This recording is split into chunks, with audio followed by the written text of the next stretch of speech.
Guru menyampaikan pada saya, kalau bisa membaca Quran dan menghafalkannya, maka di hari kiamat nanti saya akan membawa mahkota dan bisa dipakaikan di kepala ayahanda dan ibunda saya. Jadi saya itu mendengar hadis itu ingin satu saat memberikan hadiah kepada ayahanda dan pada ibunda. Di akhirat nanti saya ingin pakaikan dengan tangan saya sendiri kepada di kepala ayah dan ibu saya. Masya Allah. Bapaknya di belakang langsung lari, dipeluk Umar itu, dicium kakinya, minta maaf, ya, langsung digendong dibawa pulang. Bapak ibu sekalian, saya tidak ingin terjadi Anda semua terjadi seperti ini, ya, atau mengikuti kisah ini. Maka mohon maaf sebesar-besarnya. Kadang-kadang Anda sesibuk apa sih para ayah itu? Kadang-kadang lupa kita, kadang-kadang kita lupa.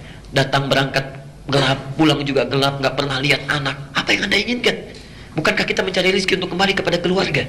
Sesibuk apa? Kadang-kadang anak kita tidak kita perhatikan. Keluarga menunggu. Bahkan Masya Allah 8 jam sudah nunggu-nunggu ingin main. Anda datang ke rumah saja masih membawa pekerjaan kantor. Masya Allah, kapan tuh keluarganya?